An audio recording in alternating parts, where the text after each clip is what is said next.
Welcome to our conversation about what I think is one of the most important topics for the country to wrestle with today, and that is the racial wealth gap. I'm Maurice Jones.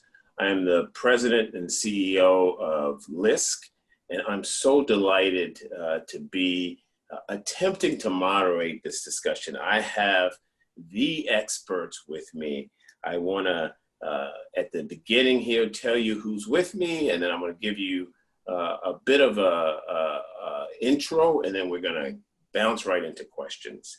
I've got four distinguished panelists with me. Elise Gould, who is the senior economist for the Economic Policy Institute, who is an expert on, amongst other things, inequalities in employment and wages. I have Odette Williamson with me. She's an attorney with the National Consumer Law, and she will speak about, amongst other things, how race intersects with different aspects of consumer credit, which is another big lever when it comes to wealth. Antoine Thompson is the National Executive Director for the National Association of Real Estate Brokers, who, amongst other things, will help us to talk about the racial wealth gap when it comes to home ownership. And then finally, Ron Busby, who's the president and CEO of the U.S. Black Chambers of Commerce, who will, amongst other things, help us to discuss issues related to the lending and the financing gap when it comes to Black business owners. 2 years ago, I think it was, I was at a conference in Boston, and the Boston Fed was releasing a report that it was doing, and that report was looking at the net worth of families in the Boston area. One of the areas in the country that before COVID, before this recession, had an economy that was producing unemployment at 2% and less in some communities. This combination of higher ed, this combination of healthcare, of finance, it was just an economy that was the picture of opportunity in the US. However, this Fed report really highlighted something that was going on, not just in Boston, but all over the country. According to the Boston Fed 2 years ago, the net worth of a white family in Boston was $247,000. The net worth of a Black family in Boston was $8. Let me repeat, $8. And that is not a mistake. I just was incredibly blown away by that. And it led me to do more homework on this issue of the racial wealth gap all over the country. And I discovered that while Boston might have been an extreme case, the country was facing this incredible threat to its competitiveness in the form of this racial wealth gap. Other data points for you. The Brookings Institution recently reported net worth of a typical white family, $171,000. Net worth of a typical Black family, $17,150, 10 times greater. This was in 2016. The Institute for Policy Studies reported that between 1983 and 2016, the median Black family saw their wealth drop by more than half after inflation, compared to about a 33% increase for the median white household.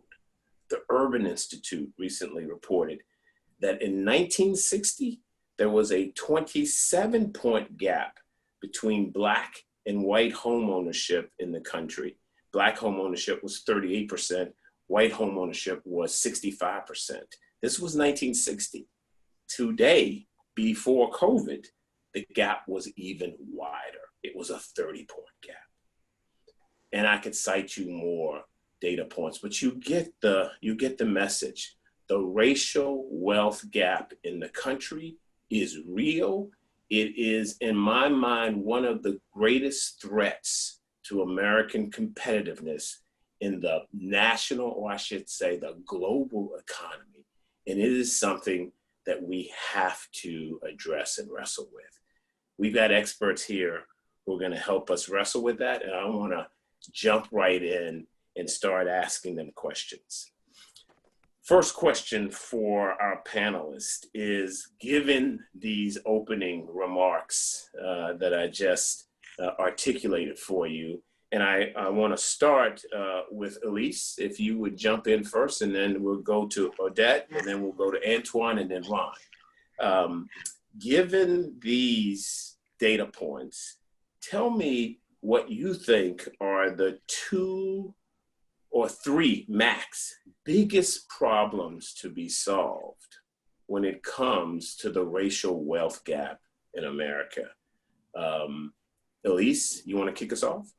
Sure. There are many things to consider, and the panelists have a wealth of experience on the wealth gap. I am a labor market expert, so I'm going to start with the labor market. And what we know has happened in this pandemic-driven recession is that the job losses were significant for Black workers and far more devastating to Black workers and their families because of their lower resources, their lower incomes, significantly lower levels of liquid savings that make it harder to weather the storm of job loss.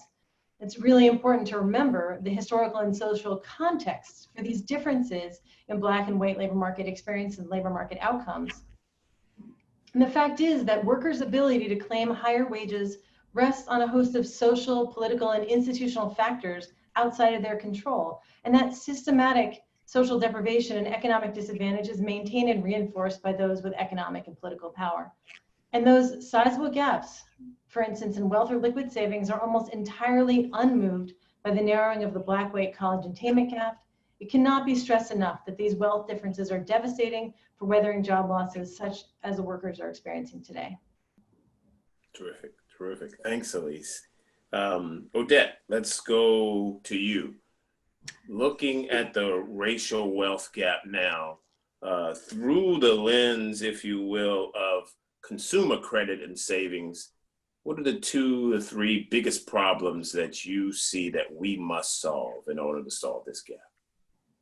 Sure, and at the National Consumer Law Center, I focus on issues having to do with home ownership. So I must highlight that in terms of home ownership, that is the biggest driver of the racial wealth gap. And African Americans hold approximately 58% of their net wealth in home ownership, home equity.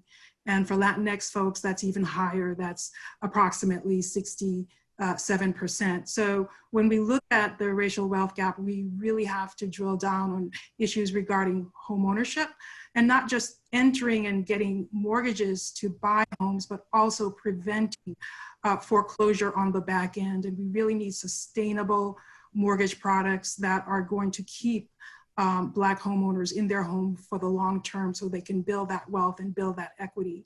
Another important issue that we must really focus on today is the digital divide. We know that there's so much research out there that looks at the gap between the adoption of broadband by Black households, by Latinx households, and those living in rural areas.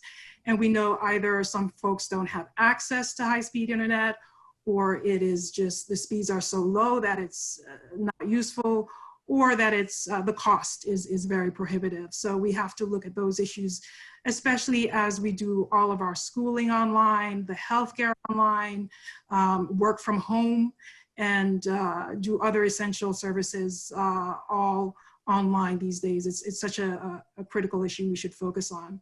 And last but not least, we really should look at college education. We think of college education as the great equalizer, but it doesn't work that way for Black students, really. They graduate with a large amount of debt, and they're more likely to go into default. And when they do so, the collection practices are pretty draconian. especially if they have federally backed student loans, there are great programs that can help them, but because of poor servicing and aggressive collection efforts, they are not getting the benefit of those programs. So we must look at that as well. Terrific, all powerful points. Antoine, what would you add to this collection of problems to be solved in this racial wealth gap scenario that we're living in right now? Well, first, I want to thank you and Liz for putting on this very important forum around the racial wealth gap. First and foremost, at the National Association of Real Estate Brokers, the oldest Black real estate association, we strongly believe that we need restorative policies to deal with the historic discrimination in the country, in the mortgage industry, that was the foundation that created this problem that dates back not only hundreds of years, but especially when the mortgage market really took full development in the 1930s, that really shut out African Americans to having access to mortgage credit and accelerated the racial wealth gap by allowing whites to get access to mortgages that Blacks could not for almost 30 plus years. So we need some restorative policies. One of those things that we are advancing is creating an African American home ownership program that's similar to what has been done for Native Americans, Alaskans, Hawaiians through HUD Section 184. We also believe that we need to continue to strengthen the Community Reinvestment Act. There was just rolled back this year, some protections. We're very troubled by that. We think that the next Congress should turn that around. We've got to deal with the inequities that exist in mortgage lending. African Americans are twice as likely to be denied for a mortgage loan than the white borrowers. And when we do get a mortgage, it's often at a higher cost, whether if it's a conventional mortgage or it's one through FHA, the Federal Housing Administration. So we got to deal with those historic biases. We also got to get more African Americans into the mortgage origination business. Less than 3% of those folks who are in the mortgage industry are African American. Less than 5% of the people who sell real estate are African American. So we have a number of those things that we need to turn around. But on the legislative side, we've got to deal with CRA. We got to deal with mortgage access through federal policy. And we need to create an African American homeownership program that's restorative in nature based on historic discrimination. Terrific. Thanks, Antoine. Thank you. Finally, Ron, you know as much about small businesses and in particular Black businesses as anyone in the country. What are the big problems to be solved when it comes to trying to increase Black business, Black entrepreneurship, and Black ownership of businesses in the country?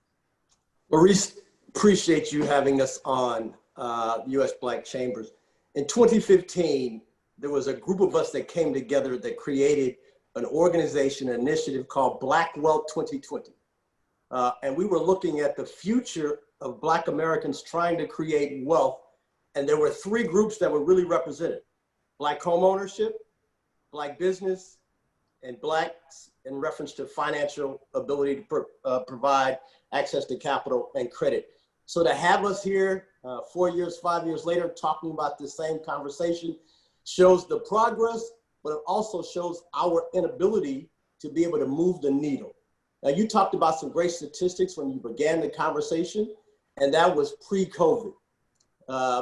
During the pre-COVID, Black businesses were growing at a very good rate, especially Black women-owned businesses. But since COVID, we've seen a tremendous loss. We've lost 41% of Black-owned businesses in America. And when you really talk about creating wealth, the first and fastest way to be able to create wealth is by creating Black businesses.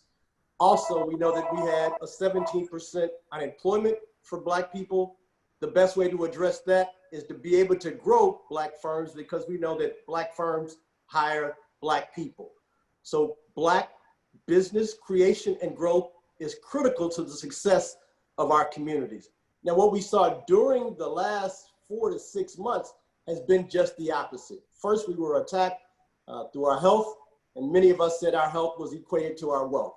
Second was the stimulus package that came out, roughly $530 billion of stimulus went across America, but Black folk were primarily left out of that conversation, out of that stimulus.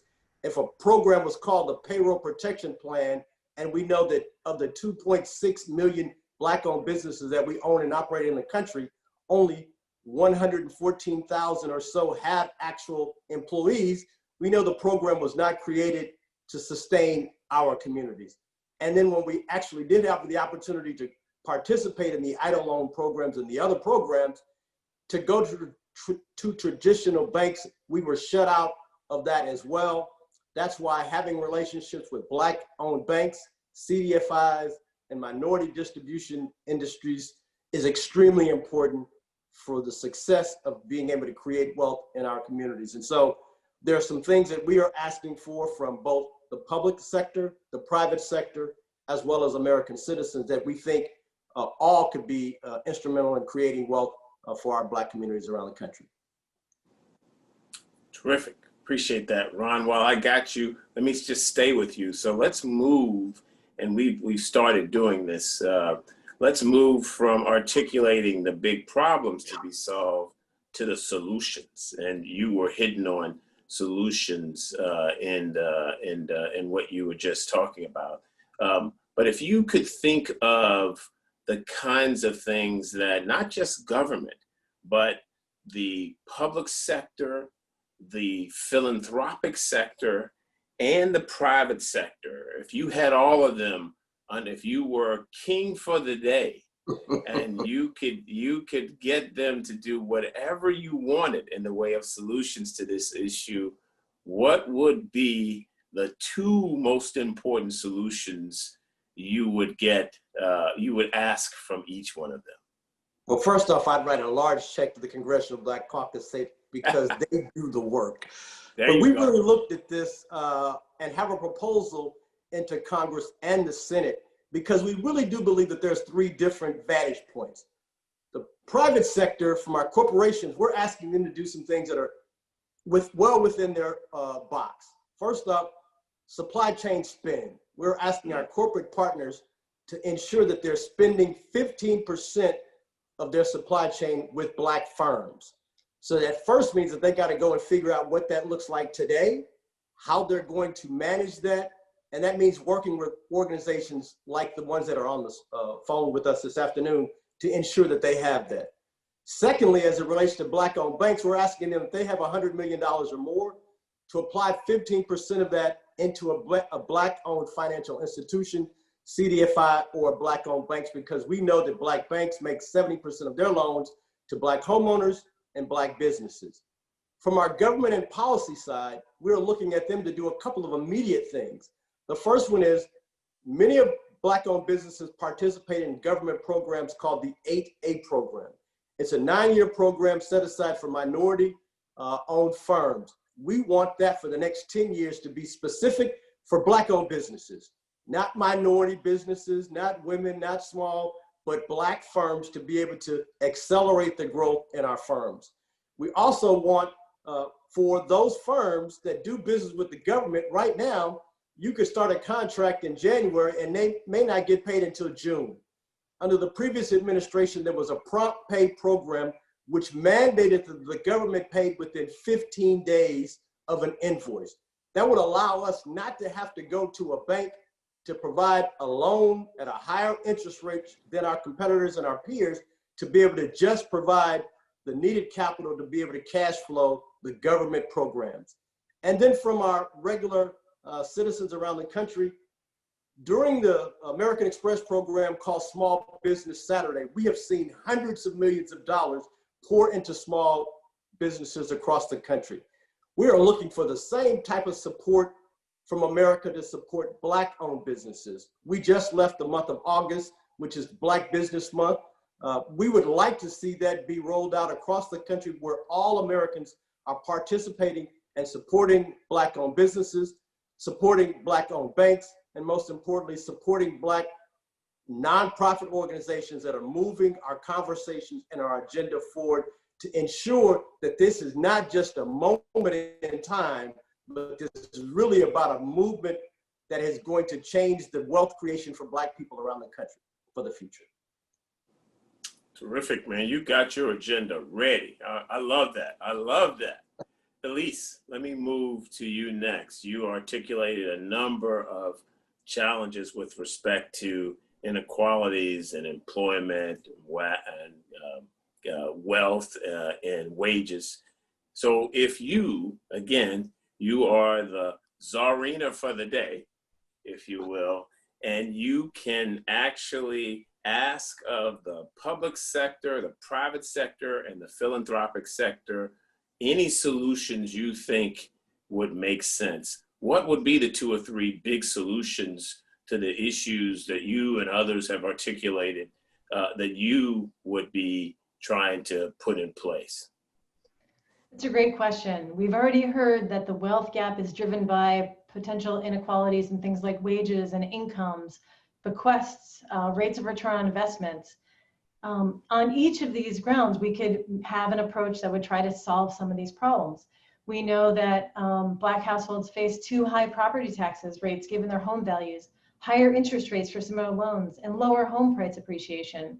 So on that, cities could address discrimination in housing markets, disparities in property taxes, provide greater investment in Black communities, particularly investments in schools, which would boost home values, obviously among other benefits. When we think about the gaps in bequests are quite different between Black and white households, particularly for those at the top of the economic scale. Policymakers could consider baby bonds and taxing away bequests at the extreme high end.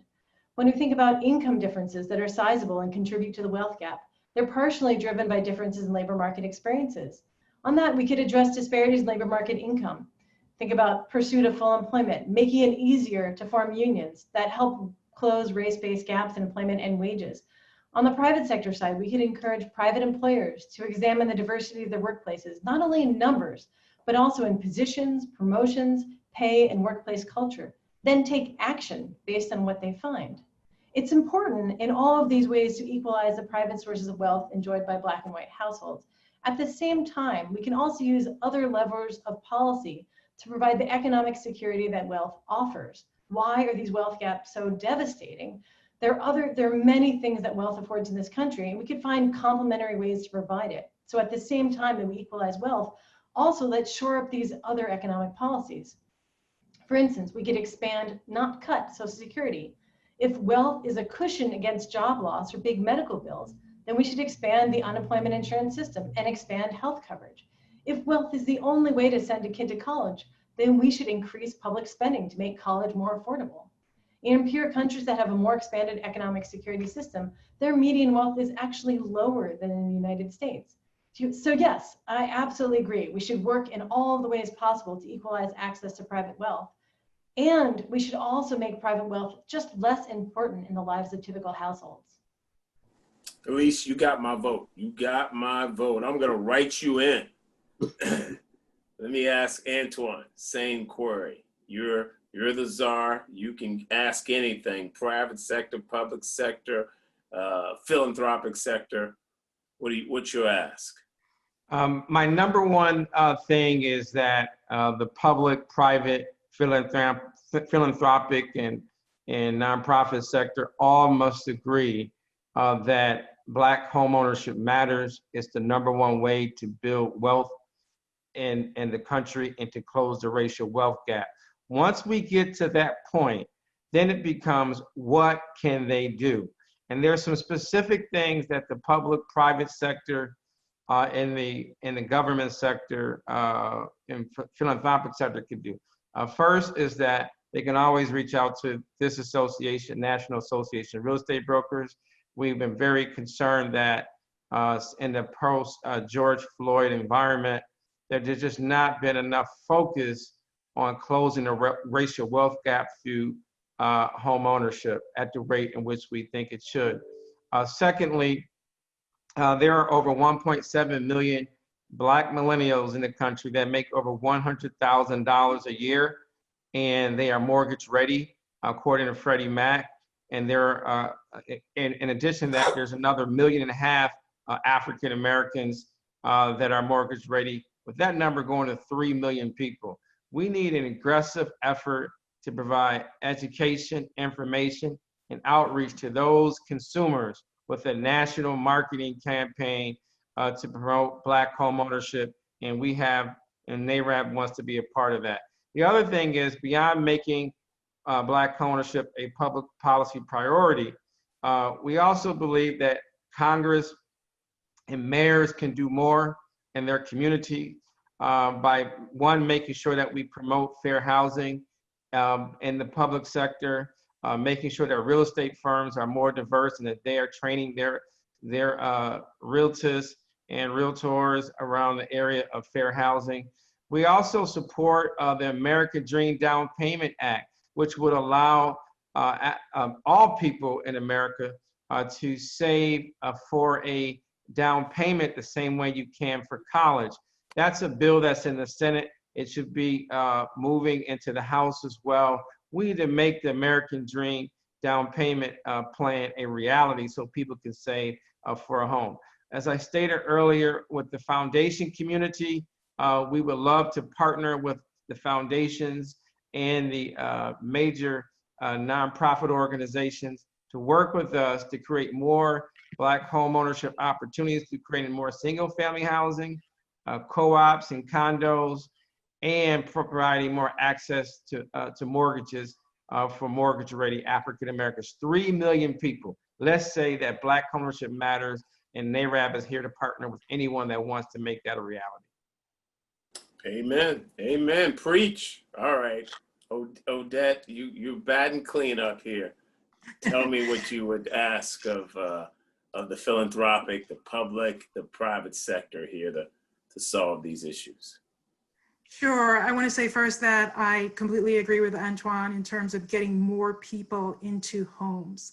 Our focus has been as well keeping existing homeowners in their homes and preventing foreclosure. And we are so concerned. What we're looking at is data from the industry that right now is predicting a significant uptick in mortgages that are seriously delinquent going into the first quarter of 2021. And we're also looking at other data, pulse data from the census, where we have Black and Latinx homeowners reporting that though they are behind on their mortgages, they are not getting access to deferrals and other anti-foreclosure measures. So we are just very concerned that there is a looming foreclosure crisis that's going to be happening very soon, and that Black and Latinx homeowners are going to be on the forefront of that. And in anticipation of that crisis, we would love to see that the protections under the CARES Act be expanded, not just to government-backed mortgages, but to all mortgages. We would like to also see other anti-foreclosure measures be put in place for homeowners. And we would also like to see targeted intervention into the communities that are hardest hit by foreclosure. The mortgage industry currently has that data, and they can provide that specific relief to those communities that they identify as most in distress. So that's what we're looking at immediately just on the homeownership issues. But then we have the other issues with respect to the digital divide. And there are some strong bits of legislation outstanding that would provide emergency broadband access to families and to communities right now. And we need that access right now as we see many school children go back to school online or through a hybrid model. And there is also a wonderful program called Lifeline. Lifeline was started during the Reagan administration. It has bipartisan support, and it is targeted at low-income consumers, and it gives them access to telephone, to wireless, and to broadband. But the subsidy is incredibly low. It's like, what, $9.25 right now per month. And also the uptick rate, only 20% of people who qualify for Lifeline services actually receive it. So we would like to see that program be enhanced. We'd like to see more people get access to this service. And we would also like to see the subsidy on that really increased. And the third aspect of this is college education. As I mentioned, so many Black students are graduating with a lot of debt, and that is unnecessary. Number one, we'd like to see more focus on predatory schools that simply use deception and misleading advertisement to sign these students up without providing them much by way of the benefits. And they graduate with massive amounts of debt and little qualifications. So we would like to see that being addressed. But on the other end of the scale, where we have Black students graduating and defaulting on their debt, there should be more protections in place, and there should be servicers that are actually providing students with federally backed loans with the protections and the options that they are entitled to under the federal program. And we would also like to see less or more holistic collection practices that do not destabilize the finances of the students who are already facing overwhelming debt. Terrific, terrific. Thank you for that list. Those, again, are solutions that that I'd like to see us jump on as a country right away. Speaking of which, Odette, I want to stay with you. Last question for the panelists. I wish we could go on forever because this is good stuff. But last question, and I'm going to ask all of you all to prognosticate, or I should say, imagine that we are at January 2021. There is either a second term for President Trump, or there is a new team in place under President Biden. Either one wants to address the racial wealth gap and wants to make it a priority. And they come to you and say, what two actions should we take in the first 100 days of our administration to address the racial wealth gap? What would you say to that question, Odette? Sure, I look at the policies and the various programs at the administrative agencies and make sure that they are the programs that are most protective of existing homeowners and giving them the best options to save their homes. Same for programs like Lifeline, beef those up, make those stronger right away. All right, so home ownership is where you would focus, it sounds like. Yes. All right, Antoine, I suspect you would say amen to that, but I want to ask you the same question. First 100 days, the next administration, what two actions? Amen to that. First thing would be to create a presidential commission on Black home ownership. And in that, second thing would be in the immediate 100 days would be to create an African-American home ownership program, or to expand HUD Section 184 to include African-Americans. So I think those two things set the tone that closing the racial wealth gap through home ownership of African-Americans would be a priority. And then my 2B would be loan level equality, getting rid of all those overlays on mortgages for Black people. So I wondered who was going to sneak in that 2B and see, Odette, you modeled the way it was supposed to be done, but I knew Antoine just couldn't have that same discipline, right? It's good stuff. It's good stuff. Elise, and by the way, you can have 2Bs. What would be your advice for the first 100 days, the most important actions to be taken by a second term of President Trump or the first 100 days of a President Biden?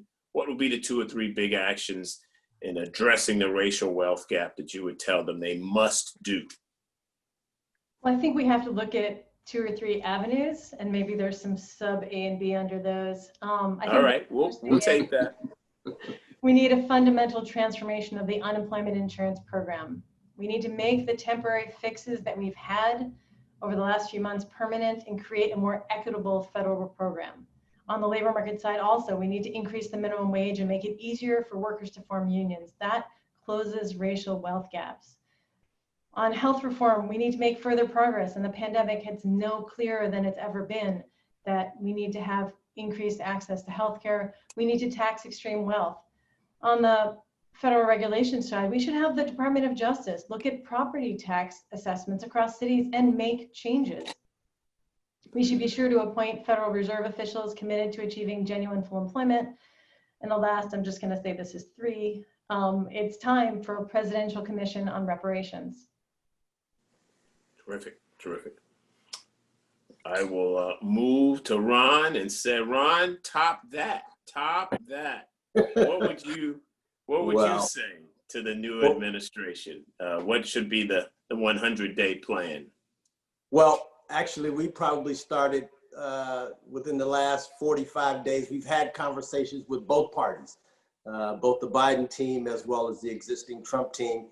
And there are a few things that the U.S. Black Chamber think are important for not just stabilizing, but the growth of America. The first one is we feel like there needs to be a White House Small Business Council. We need a voice at the table consistently so that we are not having these kinds of conversations after the fact. If you look at the legislation that has been coming out during this previous administration, there are a lot of things that just don't include our voices. And so to have a seat at the table consistently will ensure that we are there. Secondly, is really about data and transparency.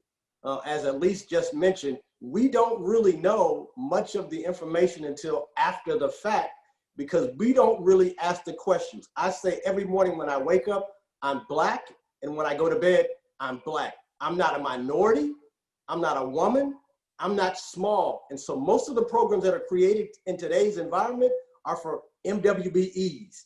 And Black people don't fit into those buckets all the time. Right now is a conversation about Black lives mattering, about Black business mattering, about Black homeownership, about Black banks. This is not about a diversity inclusion conversation because every community is not facing the same challenges as the Black community. So we have to be specific about our requests/demands in this next 100 days so that we don't get defined by someone else's agenda that is supposed to create equity and equality in our community. And then lastly, in the federal government, the only agency right now created is the Minority Business Development Agency. We need for that to be codified, given a real budget, and have long-term strategies where the U.S. Black Chamber and other organizations like ours really are there to ensure that government policies and programs are made sure to ensure that we have success. And then I can go into some other things. I think on a local level, and I'll do this, we have to make sure that cities, mayor's offices have someone that sits there to ensure that Black businesses are able to be included. There's going to be a lot of conversation in these first 100 days about infrastructure. We have to make sure that if the mayor can't find it or the procurement officer can't find us, that we have someone in that mayor's office that says, I know someone. I know a Black business in that community that has those capabilities to be able to provide that product and or service. Right now, the answer is, I don't know where they are. We don't have a relationship with them, or they don't have the size and the scale. Put someone in there that has those relationships, that has those accountability. What gets measured gets done. Right now, we're not measuring it, so nothing is really happening. And the last thing, I know we're saying that we want to keep this conversation neutral, and I will say the same thing. We're hearing a lot about making America great from everyone. In order for there to be a great America, there's got to be a great Black America. And in order for there to be a great Black America, we need great Black businesses. The next 100 days has got to be about making sure that we have the resources, the acumen, and the transparency to make sure that Black businesses have what they need as well. All right, amen. Odette, I'm going to go back to you because you were the only one who was disciplined and didn't do 2B and 2C and 2D. So I want to give you a chance if you want to do 2B, 2C, and 2D. to go right ahead. If not, I got one final question for you all, and I'm gonna let, but Odette, I want to give you that shot. Yes, sure. So one thing that I didn't mention is that we are fully in support of canceling student debt. Really, that prevents a lot of Black folks from getting into homes, into home ownership. And it's just a weight around their neck for a very long time financially. So we believe that now is the time to push for policies that really cancel debt outright rather than defer it. Good stuff, good stuff. We have 5 minutes left, and I want to thank all of you all beforehand, but I want to ask you one last question. And here I'm just going to ask you to dream a little bit. It's 10 years from now, and I want to hear what you would like to see. The one thing, though, the one thing when it comes to closing this racial wealth gap, that 10 years from now, thinking audaciously and thinking optimistically, you would like for the country to be able to say when it comes to closing this racial wealth gap. I'm going to ask Antoine, I'm going to ask you to go first in that. Thank you, One sir. thing. One thing, the current Black homeownership rate as of June 30th of this year, according to US Census, is 47% compared to 76% for white Americans. I would love to see in 10 years to see that rate, that homeownership gap down to zero, or at least 60% for Blacks in the country, at least 60% in 10 years. Be audacious. I like the zero. I want zero. All right, there you go, there you go, there you go. Odette, one thing, 10 years, audacious. Thinking and sticking with home ownership, I'd like to see that the home equity that a Black family has equals that of a white family. No difference in appraisals, nothing, same. Amen. Sorry.